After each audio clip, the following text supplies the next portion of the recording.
Will you accept the jury's outcome, their verdict, no matter what it is? Yes. And have you ruled out a pardon for your son? Yes. I said I abide by the jury decision. I will do that, and I will not pardon him. Not true. Fox News alert this morning, fallout over President Biden's big reversal as he pardons his son Hunter after repeatedly claiming he would never pardon his son Hunter. Fox News legal editor Kerri Urbahn joins us now. Kerri, your reaction to something we all knew was coming and the letter that followed to explain.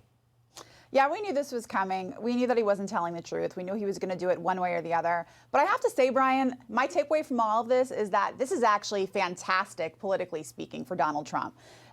Joe Biden has lowered the bar so much here in offering this pardon to Hunter Biden that I think Donald Trump will be able to pardon a whole host of people, including January 6th, without necessarily the pushback he would have received otherwise. Of course, people in the media will complain because they always do. But like, what can they point to at this point? So you have that, maybe he could even explore preemptive pardon for himself. And then, of course, he doesn't just now have a mandate from the American people in cleaning up the justice system who are sick of lawfare. Now he has it from President Biden, too. They're all on the same page. So they all agree that there's a problem in the justice system. The pardons are going to become a lot easier. And also, Joe Biden just pulled the ultimate move in overriding the DOJ, which, of course, in the past, people would go crazy if Donald Trump had anything to say about what the Department of Justice was doing. So I personally think President Biden just made things a whole lot easier for Donald Trump going to term 2. I think that's a good point, too. And it's the first time I can remember Democrats coming out blatantly against him. You have Governor Jared Polis says, I understand it's his son, but he thought he can't support this action. It's a bad precedent. Should be abused by later presidents, case in point.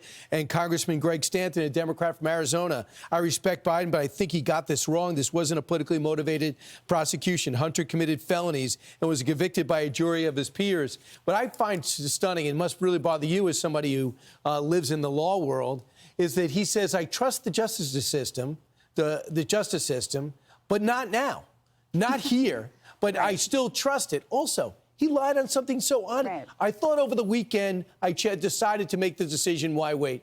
We know you didn't decide over the weekend. So why would someone, if you were his attorney, why put all these things that are so easily exploited in a letter to explain something so controversial?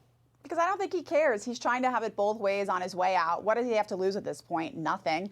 There'll be a 24-hour, 48-hour news cycle on this, if that, maybe a line in his Wikipedia page. But what kind of ramifications does Joe Biden face for this? Nothing. He really doesn't. And so I think that, again, politically, it's good for Donald Trump. It's not bad for Joe Biden. And I will say this, Brian, I thought it was interesting in his statement about them treating Hunter differently. I actually agree with him a little bit on that because they did give him special treatment up front. And the only reason we know that they did is because of those whistleblowers.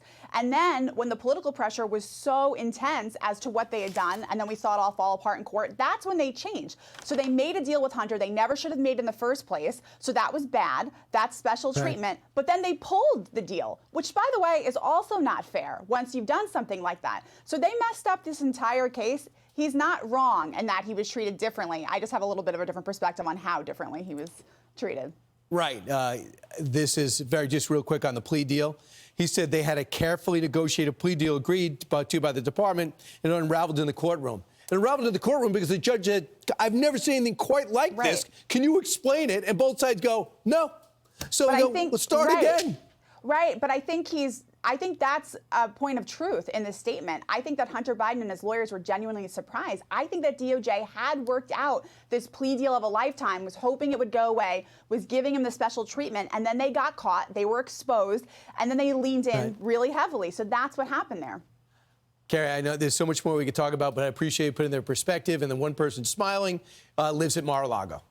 Thank you very much. Appreciate it. Thank you. I'm Steve Doocy. I'm Brian Kilmeade. And I'm Ainsley Earhart. And click here to subscribe to the Fox News YouTube page to catch our hottest interviews and most compelling analysis.